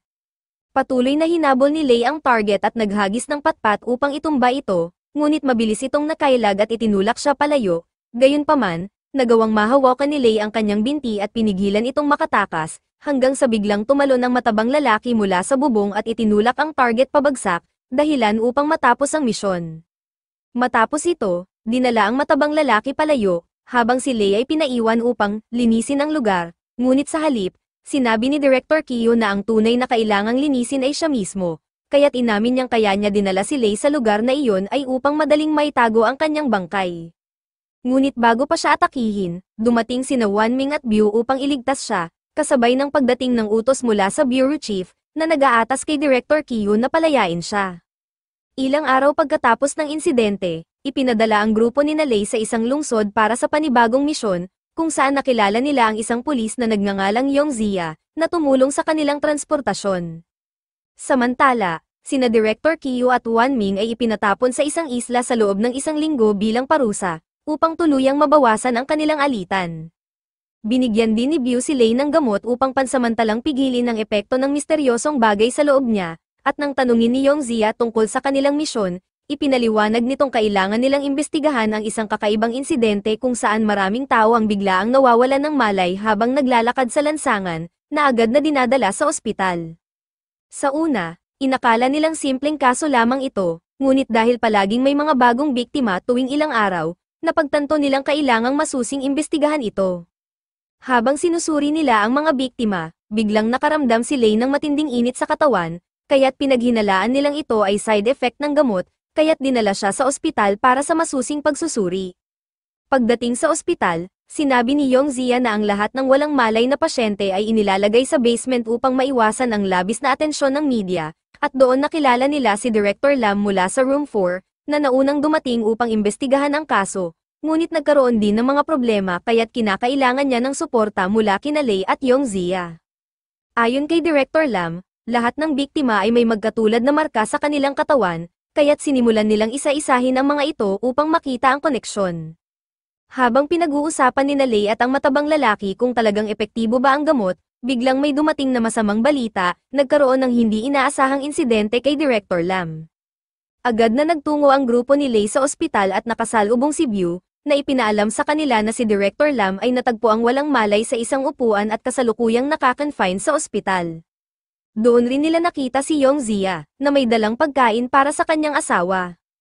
Ayon sa isang nurse, 1 taon na ang nakalipas mula nang maaksidente ang asawa ni Yong Zia, kung saan namatay ang kanilang anak at siya naman ay naparalisa mula sa bewang pababa. Ilang beses na itong nagtangkang magpakamatay, ngunit palaging napipigilan ni Yong Zia, kaya't nananatili itong nasa coma hanggang ngayon. Dahil sa pangangalaga sa kanyang asawa, lubog na rin ito sa utang. Matapos ito, nagtungo ang grupo sa tirahan ni Director Lam, kung saan naabutan nilang naroon na si Wumayan, na ipinaalam sa kanila na sinapian si Director Lam ng isang enerhiya na katulad ng nasa loob ni Lei, ngunit nagawa niya itong alisin ng madali. Inutusan niya ang grupo na humanap ng lalagyan upang ikulong ang enerhiya, kaya't kinuha ng matabang lalaki ang isang water pot at tinanong kung kaya ba nitong alisin ang nasa loob ni Lei, ngunit sinabi ni Wumayan na hindi niya ito kayang hawakan. Kinagabihan, nagising si Lei mula sa isang masamang panaginip, ngunit natuklasan niyang hiniwalay ni Wumayan ang kanyang kamalayan mula sa kanyang katawan, upang makalikha ng isang avatar, isang kopya ng kanyang sarili, na magbibigay daan upang makapagpahinga ang kanyang katawan habang patuloy pa ring gumagana ang kanyang isipan. Ginamit ni Wumayan ang mata ni Lei upang makita ang loob ng isipan ng matabang lalaki, kung saan natuklasan nilang nasa isang nakakamanghang tanawin ang kanyang kamalayan. Sa mas malalim na bahagi, nakita nilang tinalo ng matabang lalaki ang lahat ng bersyon ng kanyang sarili sa iba't ibang klase ng chess games, na nagpatunay na hindi ito isang pangkaraniwang tao. Matapos nito, inutusan ni Wumayan ang matabang lalaki na palayain ang enerhiya na nasa loob niya, kaya't hinuli niya ito at piniga ang enerhiya, dahilan upang mahati ito sa dalawa at lumipad sa magkaibang direksyon. Ipinag-utos ni Wumayan na habulin nila ang isang landas, habang siya naman ang hahabol sa isa. Pinuntahan ni Lei at ng matabang lalaki ang hospital equipment room, kung saan nagkubli ang isang itim na anino. Pumasok si Lei upang hulihin ito habang nagbantay sa labas ang matabang lalaki, ngunit biglang nagsara ang pinto at inatake si Lei ng anino. Sinubukan ng matabang lalaki na buksan ang pinto at pumasok, at sinabihan siya ni Lei na gamitin ang pulang sinulid na ibinigay ni Wumayan upang tawagin ito, ngunit tinamaan ng anino ang sinulid at nahulog ito sa tangke ng tubig, kaya't napilitan ang matabang lalaki na hanapin ito habang nilalabanan ni Lei ang anino. Sinubukan ng anino na kunin ang kapangyarihan ng matandang wizard na nasa loob ni Lei, ngunit bago ito tuluyang makuha, dumating si Wumayan at inatake ito. Napansin ni Wumayan na ang anino ay isang puppet lamang, kaya't itinapon niya ito palayo, ngunit hindi niya natagpuan ang tunay na lumilikha nito. Sa labas, nagulat ang matabang lalaki dahil namatay si Lei, ngunit dahil isa lamang itong avatar, wala siyang dapat ipag-alala. Nang magising si Lei, napagtanto niyang isang puok lang ang anino, kaya't ang totoong tagapagkontrol nito ay nasa malapit lamang. Sa ibabaw ng isang gusali, lumitaw ang ilang mga kaina-hinalang figure na tinatawag ang puppet controller bilang kanilang master, at nagulat ang lahat ng matuklasang ang master na ito ay si Yong Zia mismo. Sa parehong oras, muling sinuri ni Lei ang mga marka sa katawan ng mga biktima at napansin niyang pamilyar ang mga ito. Biglang nagsimulang gumapang ang mga insekto mula sa loob ng mga sugat ng biktima, at natuklasan nilang mga makamandag na insekto ang mga ito, kung basta na lang sila aalisin, maaaring lumabas ang kanilang lason at tuluyang patayin ang mga biktima. Napagtanto rin ni Lei na ang markang ito ay katulad ng simbolo sa singsing na kinuha ni Wumayan mula sa libingan ng hari. Samantala, may dumating na mga tao upang hanapin si Yong Zia, na humihiling sa kanyang pagbabalik matapos ang matagal niyang pagkawala. Ngunit tumanggi si Yong Zia, sinabing kailangan pa niya ng mas maraming oras. Ang tatlong lalaking ito ay naniniwalang masyado nang nakatali si Yong Zia sa kanyang asawa na nasa bingit ng kamatayan, ngunit iginiit niyang may paraan pa upang buhayin ito. Ang kanilang leader, si Lun, ay pumayag na bigyan siya ng oras, ngunit sa isang kondisyon, kailangan niyang ipasa sa kanila ang lokasyon ng sacred artifact ng lungsod. Ngunit dahil sa matinding pagbabago ng lungsod sa nakalipas na 100 taon, hindi matukoy ni Yong Zia kung saan ito matatagpuan. Gayunpaman, naniniwala si Lun na hindi siya maaaring lokohin at sinabing hahanapin niya ito upang patunayan ang kanyang sinabi. Matapos nito, nagtungo si Yong Zia upang hanapin ang grupo ni Lei, at ipinaalam ni Byo sa kanya ang kanilang mga investigation files. Dahil dito, inanyayahan niya si Lei na pumunta sa istasyon ng pulis upang tapusin ang ilang formal na dokumento. Habang patungo sila sa istasyon, biglang hinabol sila ng isang sasakyan mula sa likuran, na minamaneho ni Lun. Samantala, si Byo at ang matabang lalaki ay nagdesisyong sikretong pumasok sa silid ng asawa ni Yongzia, upang tingnan kung kaya ba itong gamutin gamit ang teknolohiya ng Bureau. Habang nag-iimbestiga, natuklasan ng matabang lalaki ang berdeng jade stones sa ilalim ng kama, ang parehong mga jade stones na napulot niya mula sa sinaunang kaharian. Ipinahiwatig nito na naroon din si Yongzia noon, at nang ipinaalala ni Lei na nakita niya ang parehong simbolo sa katawan ng mga biktima na katulad ng nasa kwintas mula sa sinaunang kaharian, napagtanto nilang may koneksyon ang lahat ng ito. Dahil dito, agad na tumawag si Byo sa director, na ginamit ang kanyang mga koneksyon upang muling suriin ang impormasyon tungkol kay Yongzia, natuklasan nilang siya pala ang pinuno ng isang madilim na kulto. Gayunpaman, hindi pa sila maaaring gumawa ng aksyon, dahil wala pang sapat na ebidensya laban sa kanya. Ngunit nang marinig ng director na sumama si Lei kay Yongzia, agad siyang nag-alala, dahil ayon sa kanya, naayos na ng Bureau Chief ang lahat ng mga kinakailangang papeles, kaya't wala nang kailangang asikasuhin pa si Lei sa istasyon ng pulisya. Tinawagan ng matabang lalaki si Lei upang ipaalam ang sitwasyon, ngunit hindi siya agad kumilos at sa halip ay humiling kay Yongzia na ibalik siya sa ospital. Ngunit alam na ni Yongzia ang katotohanan at sinabihan si Lei na itigil na ang pagpapanggap, saka siya itinapon palayo at isiniwalat na isa siya sa mga taong nailigtas ni Lei mula sa sinaunang libingan noon. Tinanong ni Lei kung ano ang kailangan ni Yongzia mula sa residual energy ng matandang wizard, at inamin niyang kailangan niya ito upang mailigtas ang kanyang asawa, bagamat hindi pa siya sigurado kung epektibo ito, malalaman lamang niya kung susubukan. Habang nakahandusay si Lei, naghanda na si Yongzia upang kunin ang negatibong enerhiya mula sa kanya, ngunit biglang nakatanggap si Lei ng mensahe mula kay Wumayan, inuutusan siyang nakawin ng isang sasakyan at tumakas. Sumunod si Lei sa plano, ngunit naharang siya ni Yongzia, kaya't napilitan siyang idirekta ang sasakyan sa isang bangin, dahilan upang gumuho ang mga bato at matabyunan si Yongzia, habang siya naman ay matagumpay na nakatakas. Agad niyang tinawagan ang matabang lalaki at ipinaalam ang lokasyon na ibinigay ni Wumayan, na nagkataong kapareho ng lugar kung saan inatake si Director Lam. Dahil dito, napagkasunduan nilang magkita sa naturang lugar. Habang patungo roon, sumakay ng taxi ang grupo ng matabang lalaki, ngunit pinayuhan sila ng driver na huwag nang ituloy dahil malas ang lugar na iyon. 20 taon na ang nakalipas mula nang maganap ang isang aksidente sa konstruksyon na kumitil ng 3 buhay, at matapos itayo ang gusali, patuloy ang mga sunod-sunod na trahedya sa mga residente, dahilan upang ito'y tuluyang iwanan. Samantala, dumating na si Lei at handa nang pumasok nang marinig niyang may sumusunod sa kanya, kaya't mabilis niyang itinutok ang kanyang baril, ngunit nagulat siya nang makita niyang sinabaw at ang matabang lalaki lang pala, na itinapon din mula sa taxi matapos silang ibaba ng driver sa lugar. Sa kabilang banda, nakaligtas si Yongzia mula sa gumuhong bato at muling nakatagpo si Luyan, na naghayag na natagpuan na niya ang lokasyon ng sacred artifact, kaya't hindi na niya guguluhin si Yongzia. Gayunpaman, bago siya umalis, lihim siyang nagpadala ng mga tauhan sa ospital, kung saan kasalukuyang nag-iimbestiga ang grupo ni Lei. Sa loob ng unlucky high-rise, sumakay ng elevator si Lei at bigla niyang nakita ang mga kaluluwang umiiyak ng mga taong namatay mula sa pagbagsak ng elevator. Sa kanilang pag-akyat upang mag-imbestiga, narinig ni Byo ang isang kakaibang tunog, kaya't nagpa siya ang grupo na magtungo sa itaas. Ngunit sa kanilang pagmamadali, natagpuan nilang walang laman ang buong palapag, hanggang sa biglang lumitaw ang mga anino mula sa dilim, hindi nila matukoy kung tao o multo ang mga ito, kaya't napilitan silang tumakbo. Sa kanilang pagtakas, napalibutan sila ng iba pang mga nilalang, kaya't unang umatake si Byo at napagtanto nilang mga puppet lamang ang mga ito. Mabilis na inilabas ng matabang lalaki at ni Lei ang kanilang mga baril at pinaputukan ang mga ito, ngunit sa tuwing natatamaan nila ang mga puppet, bumabalik ang mga ito sa normal na anyo. Biglang lumipad si Wumayan, ginamit ang kanyang mahika upang wasakin ang lahat ng puppet, saka inutusan ng grupo na magpunta sa basement sa halip na magtungo sa itaas. Sa pagbaba nila, natagpuan nila ang isang piraso ng jade, at inutusan sila ni Wumayan na tulungan siyang linisin ang paligid nito.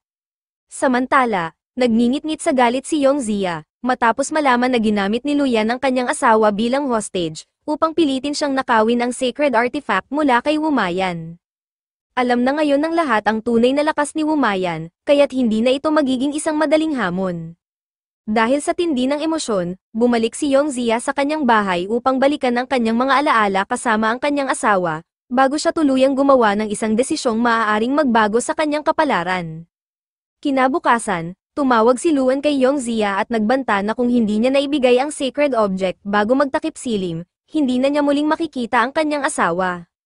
Samantala, nagtungo ang grupo ni Lei sa ospital kung saan nakakonfine ang asawa ni Yongzia, ngunit huli na sila, ipinagkatiwala ni Wumayan kay Lei ang isang bag at sinabing nasa loob nito ang sacred object. Nang mabalita nito ni Yongzia, nag-abang siya sa labas ng ospital upang sundan si Lei. Pagkaalis ni Byu, biglang sumugod si Yongzia, tinulak si Lei, at ninakaw ang bag bago tumakas. Kahit sinubukan siyang habulin ni Lei, nagawa niyang mawala sa paningin nito, ngunit sa huli, naharang siya ni Wumayan. Naniniwala si Yongzia na ang bagay na ito ay orihinal na pagmamay-ari niya, kaya't binalik niya lang ito sa kanya, ngunit iginiit ni Wumayan na gusto rin niyang bawiin ang nararapat na sa kanya, na tumutukoy sa kalahating elixir na ninakaw ng matandang sorcerer mula sa kanya. Sinabi ni Yongzia na hindi niya hawak ang elixir, ginamit lang siya ng matanda bilang panangga. Nang sinubukan niyang lumabas, hinarang siya ni Lei at ng matabang lalaki, ngunit iginiit niyang wala siyang kinalaman sa sunod-sunod na kaso ng mga taong nahulog sa coma sa lungsod. Bigla siyang nag-inject ng karayom sa kanyang braso, dahilan upang gumamit siya ng teleportation at agad na makalayo. Hinayaan siyang makatakas ni Wumayan, dahil ang spell na ginamit niya ay may matinding epekto sa kanyang vital energy, na nagpapatunay na hindi si Yongzia ang mastermind sa insidenteng ito, may iba pang tao sa likod nito. Makalipas ang ilang oras, nagtungo si Yongzia sa kinaroroonan ni Luyan upang hingin ang kanyang asawa, ngunit pinilit ni Luyan na ibigay muna ang sacred object bago niya ito palayain. Alam ni Luyan na wala ng oras si Yongzia, kaya't wala siyang ibang pagpipilian kundi ibigay ang sacred object.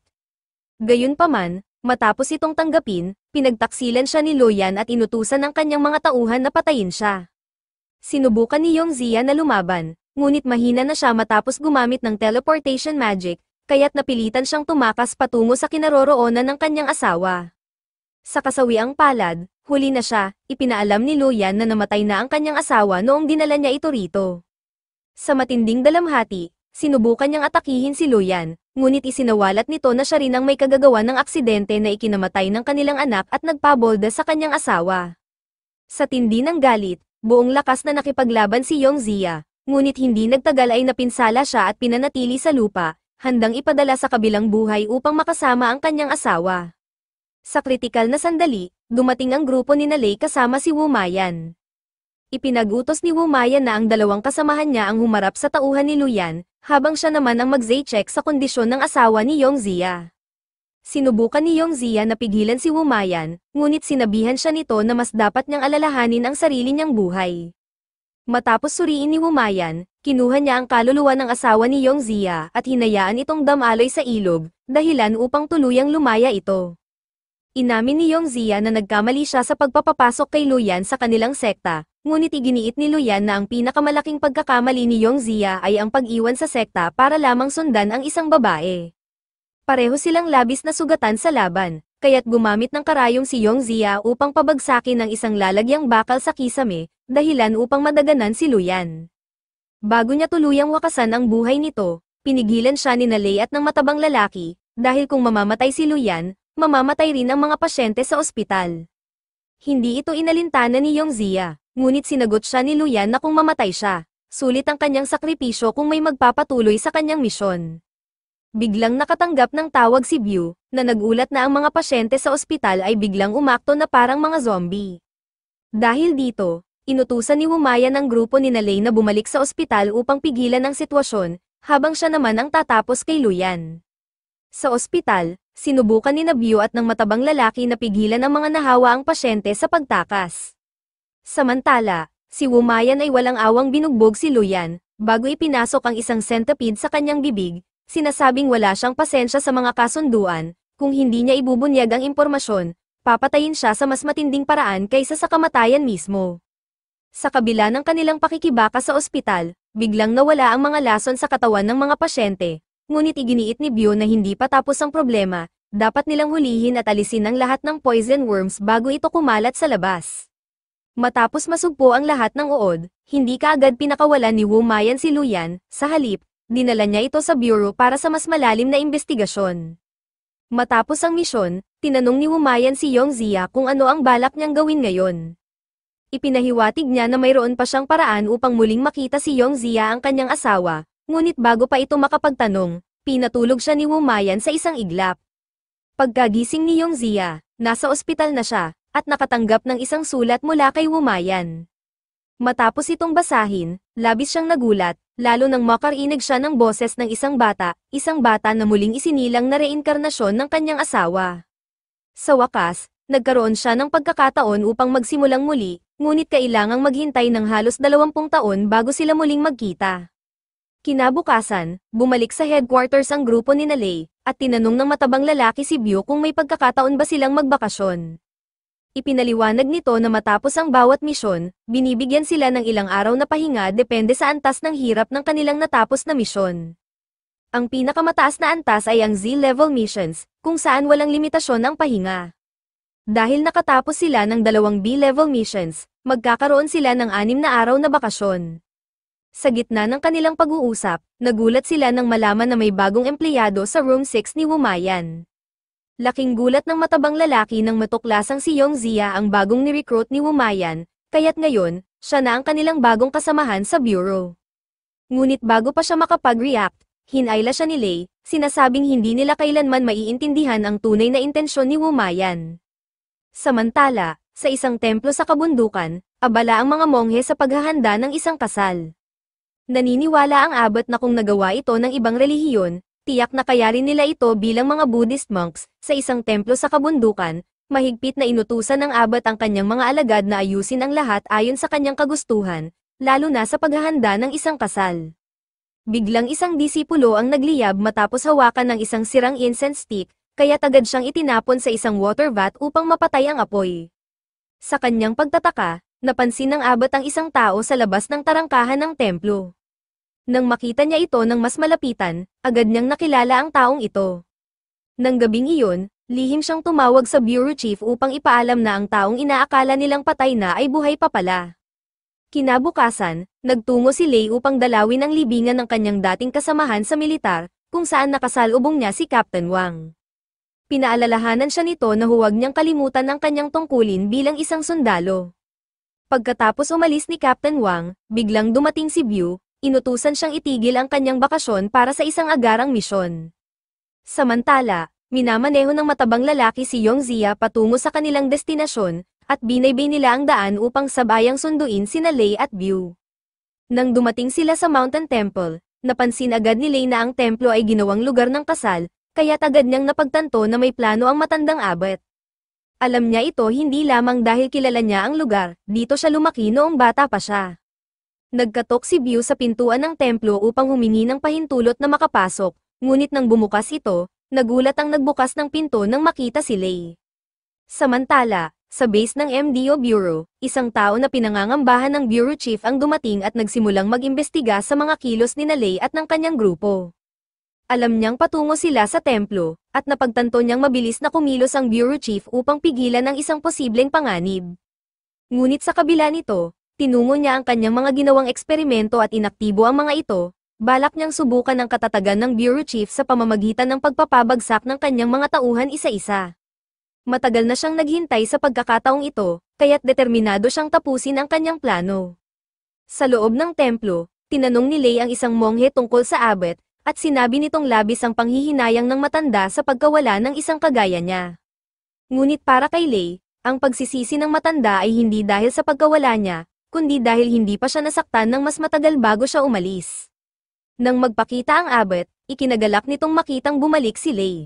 Ipinaliwanag niya na sinadya niyang maging mahigpit noon, umaasang balang araw ay papasok si Lei sa MDO Bureau upang magtrabaho. Ngunit sa kabila nito, hindi pa rin siya kinikilala ni Lei bilang isang tunay na guro, kaya't ipinahayag ng abot na wala pa ring nagbago sa kanya. Inanyayahan niya ang grupo na magpalipas ng gabi, ngunit tinanggihan ito ng Bureau Chief, sinabing narito sila upang dalhin ang abot, dahil hindi naligtas ang lugar na ito. Gayunpaman, tumanggi ang abot, sinabing hindi niya nais maging pabigat sa bureau at mas pipiliin niyang manatili sa templo. Samantala, bigla ang sinalakay ng isang grupo ng mga halimaw ang mga tauhan ng MDO Bureau. Natuklasan ng pinuno ng Room 5 na isa-isang namamatay ang kanilang mga tauhan, kaya agad siyang nagulat sa Bureau Chief at hiniling na magmadali itong pumunta. Sa puntong ito, napagtanto ng Bureau Chief na nahak ang kanilang sistema, dahilan upang mabunyag ang impormasyon ng lahat ng kanilang mga tauhan. Nagring ang telepono niya mula kay Director Kiyo, ngunit binaliwala niya ito at sa halip ay naglabas ng isang emergency warning, inuutos niyang itapon ng lahat ng tauhan ang kanilang identity bracelets, dahil dito nanggagaling ang pagsubaybay sa kanila. Sina Lei at ang kanyang grupo ay kakahagis pa lamang ng kanilang mga bracelets nang biglang nagkaroon ng kaguluhan sa Mountain Temple. Nang makita ni Lei ang nangyayari, agad siyang bumalik upang suriin ang sitwasyon, ngunit isang dambuhalang halimaw ang sumugod sa kanila. Mabilis na inurong ng matabang lalaki ang sasakyan upang maiwasan ang pag-atake, ngunit biglang lumitaw ang isa pang halimaw sa kanilang likuran, kaya't kumabig siya sa gilid at pinaharurot ang sasakyan sa kabilang direksyon. Hindi nagtagal, isang buong hukbo ng mga halimaw ang nagsimulang bumaba mula sa bundok, bumabagsak pa ang malalaking bato upang harangan ang kanilang daraanan. Kahit na binunot na ni Lei ang kanyang baril at nagpaputok upang pigilan ang mga halimaw, napakarami ng mga ito, walang tigil sa pagdating, kaya't napilitan siyang isuko ang pagsubok na labanan sila gamit ang baril. Biglang tumalon ang isang napakalaking halimaw mula sa bundok, dinurog nito ang harapan ng sasakyan, dahilan upang hindi na sila makatakas. Napaligiran na sila ng mga halimaw, at sa harapan nila, lumitaw ang isang nilalang na may pulang mata, na tila pinuno ng hukbo ng halimaw. Tahimik itong nakatayo habang unti-unting lumalapit ang kanyang mga alagad, handa na upang lusubin ang grupo ni Lei. Dahil wala na silang ibang paraan ng pagtakas, napilitan ang grupo ni Lei na lumabas ng sasakyan upang lumaban sa mga halimaw. Samantala, ang nilalang na may pulang mata ay biglang tumalon paakyat sa bundok, tila may mas mahalagang pakay. Habang nahihirapan si Lei sa pagharap sa mga halimaw, nag-alala si Yongzia nang matuklasan niyang nasira ang kanyang telepono, kung saan nakatago ang mga larawan ng kanyang asawa. Sa matinding pagkadismaya, tinawag niya ang kanyang mga karayom at ginamit ang mga ito upang tusukin at patayin ang lahat ng halimaw sa paligid. Matapos nito, sinira niya ang sasakyan, saka lumik ng 12 ng karayom na sabay-sabay niyang pinakawalan, nagliliparan sa hangin upang ubusin ang mga natitirang halimaw. Sa simula, wala siyang balak tumulong, ngunit naging personal na paghihiganti na ito para sa kanya, kaya't sumali siya sa laban. Sinabi niya sa grupo na umakyat na sila sa bundok upang harapin ang nilalang na may pulang mata, habang siya naman ang hahawak sa mga halimaw na naiwan. Naniniwala si Byu na kakayanin ni Yongzia ang laban, kaya't sinabihan niya si Lei na magmadali. Habang patungo sa bundok, napansin nila na maging ang lungsod ay inaatake rin. Samantala, sa Bureau Headquarters, inutusan ng Bureau Chief sina Wan Ming, Director Kiyu, at Department Head Lin na pakilyusan ng kanilang mga tauhan upang sagipin ang mga tao sa lungsod. Iniisip ni Department Head No. 5 na maaaring may traidor sa kanilang hanay, at ang plano ng kanilang kalaban ay pilitin ang Bureau Chief na hatiin ang kanyang mga tauhan upang mas madaling talunin ang Bureau. Ngunit kung hindi sila kikilos upang sagipin ang mga sibilyan ngayon, sino pa ang gagawa nito? Sa gitna ng tensyon, nagbiroan sina Director Kiyu at Wan Ming, sinabihan ng isa't isa na maging maingat at huwag mamatay, hindi dahil nag-aalala sila, kundi dahil gusto pa nilang may makakaaway at makakaasaran sa hinaharap. Bagamat madalas silang magtalo at lantarang nagkakainisan, sa oras ng panganib, kitang-kita ang pag-aalala nila sa isa't isa. Nang marating ng grupo ang Mountain Temple, agad silang naghiwalay upang hanapin ang abbot. Natagpuan nila ang isang monghe, ang kakilala ni Lei mula pa noong bata siya, walang malay at natabunan ng mga debris, kaya't hindi sila agad makalapit. Samantala, natagpuan ni Byu ang abbot, ngunit kasalukuyan itong inaatake at itinatapon ng isang dambuhalang halimaw. Mabilis na sumugod si Lei upang harangin ang nilalang at bigyan ng pagkakataon ang matabang lalaki at si Byu na dalhin ang abbot sa ligtas na lugar. Matapos matiyak ang kaligtasan ng abbot, bumalik agad ang matabang lalaki upang suportahan si Lei. Habang nagmamasid, napagtanto ng abbot na hindi dapat iwanan ng kanyang mga kasamahan si Lei, dahil sa nakaraan, iniwan niya ang kanyang mga kasama para sa isang misyon, na siyang naging ugat ng kasalukuyang trahedya. Biglang sumugod ang halimaw papunta sa matabang lalaki, kaya't pinigilan ito ni Lei, tumalon at itinulak ito pabalik. Sa kanilang sagupaan, aksidenteng nalaglag ang salamin ng halimaw, dahilan upang mawala ang direksyon nito at hindi makita ng maayos ang paligid. Agad itong niyakap ni Bew sa isang headlock, pinipilit na pigilan ang paggalaw nito. Ginamit ito ng matabang lalaki bilang pagkakataon upang barilin ang halimaw, dahilan upang makawala si Bew. Nang magkaroon ng pagkakataon, mabilis na sumugod si Lei, hinawakan ang kanyang kutsilyo, at sa isang mabilis at matinding hiwa, pinugutan niya ng ulo ang halimaw, tuluyang tinapos ang laban. Paglabas ni Lei at ng kanyang grupo, natuklasan nilang nawala na ang Abbot, dinukot siya ng mastermind na naghihintay sa itaas ng bundok. Hindi lang ito, pinalaya rin niya ang isang hukbo ng mga halimaw upang salakayin sila. Agad na kinilala ni Bew ang mastermind bilang si Sonda, dating kasamahan ng Bureau Chief at ng Abbot, ngunit matagal na itong pinaniniwala ang patay. Naniniwala si Sonda na pinagtaksilan siya ng Bureau Chief at ng Abbot noon, ngunit sa kabutihang palad, hindi siya namatay, at ngayon ay bumalik siya upang gumanti. Sinubukan siyang payuhan ng Abbot na bitawan na ang kanyang galit, ngunit hindi na siya maaaring umatras matapos ang lahat ng pinagdaanan niya. Sa loob ng 30 taon, hindi siya tinantana ng sakit at puot dulot ng kanyang nakaraan, at ngayon, handa na siyang maghayganti. Bigla niyang napansin si Lei, at sa harap ng lahat, isiniwalat niya ang isang madilim na lihim, na balang araw, mamamatay si Lei, ngunit mas nakakatakot ang posibilidad na hindi siya mamatay at sa halip, maging isang nilalang na hindi tao at hindi rin multo, katulad niya. Ipinahayag din niya na ang dahilan kung bakit pinanatili siya ni Bureau Chief Gaang sa MDO Bureau ay dahil siya ay isang delikadong elemento na kailangang mapuksa. Ginamit lang siya upang pagtrabahuin, dahil kung mamatay man siya, walang mawawala sa Bureau.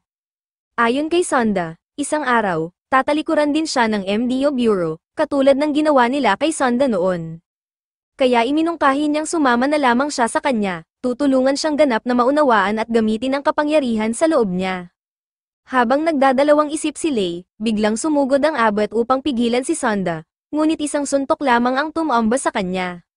Mabilis na lumik ng fire bridge si Sonda, pinalilibutan ng grupo upang unti-unting ubusin ang kanilang oxygen.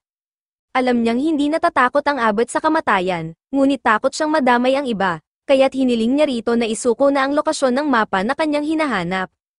Hindi aksidente na itinayo ng Abbot ang templo sa bundok na ito, narito ang mapa na matagal nang hinahanap ni Sonda. Sa huli, napilitan ng Abbot na sumang-ayon upang iligtas sina Lei at ang iba pa, kaya't dinala niya si Sonda sa isang rebulto ng Buddha, kung saan ginamit niya ang kanyang mukha upang buksan ang isang lihim na lagusan. Bago sila bumaba, ipinangako ni Sonda na matapos ang kanyang misyon, isasama niya si Bureau Chief Gaang upang salubungin ang Abbot sa kabilang buhay. Hindi pumayag si Lei, kaya't kahit sinubukan siyang pigilan ng Abbot, sinundan niya ang dalawang bumaba sa lagusan. Habang patuloy na nilalabanan ng mga tauhan ng Bureau ang hukbo ng mga halimaw, isang hindi inaasahang tagpo ang naganap, natuklasan ni Department Head Lin si Director Kiyu sa isang madilim na eskinita, hawak ang isang espada na nababalutan ng dugo.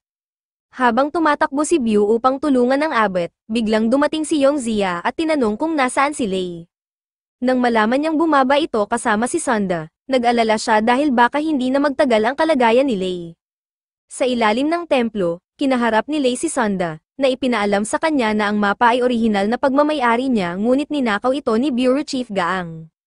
Kaya't hindi niya ito ninanakaw ngayon, kinukuha lang niya ang dapat ay kanya. Muli niyang inalok si Lei ng pagkakataon, kung sasama ito sa kanya, ituturo niya kung paano gamitin ang tunay na kapangyarihan sa loob niya. Ngunit matigas ang paninindigan ni Lei, hindi siya kailanman susunod sa isang mamamatay tao at sunog bahay na kagaya niya. Dahil dito, nagpa siya si Sonda na sapilitang kunin ang kapangyarihang nasa loob ni Lei. Sa oras na iyon, dumating si Yongzia upang tumulong. Napansin niyang katulad niya, si Lei ay dinala rin sa bureau ni Gaang, ngunit nilinaw ni Yongzia na sumali siya sa bureau ng kusa. Wala namang pakialam si Sonda, mabilis niyang inatake si Yongzia. Sinubukan ni Yongzia na gamitin ang kanyang mga karayom, ngunit natunaw lamang ito sa apoy ni Sonda. Sa isang iglap, nasaktan siya ng matindi, ngunit ginamit niya ang kanyang mga puppet upang ilagan ang atake. Gumamit siya ng maraming illusion clones upang lituhin si Sonda, ngunit napuksa itong lahat. Napansin ni Sonda ang matabang lalaki na tumatakas dala ang mapa, kaya pinuntirya niya ito. Sa huling sandali, hinarang ni Yongzia ang atake, ngunit sumugod si Lei at siya mismo ang tinamaan ng nagbabagang apoy ni Sonda. Dahil dito, nagising ang madilim na kapangyarihan ng matandang sorcerer sa loob ni Lei.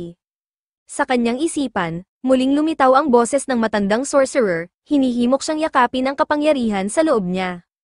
Sa pagkawala ng kanyang kontrol, biglang sumugod si Lei at buong puot na inatake si Sonda. Sa gitna ng sagupaan, tinanong ni Sonda kung ano ang pakiramdam ng pagiging isang halimaw, ngunit hindi na kayang sumagot ni Lei, dahil tuluyan na siyang nilamon ng kanyang bagong anyo. Sa isang matinding suntok, pinatalsik ni Lei si Sonda mula sa bundok at diretsyong pinabagsak sa ilog. Ngunit hindi pa siya tumigil, pati ang matabang lalaki ay tinangkang atakihin ni Lei.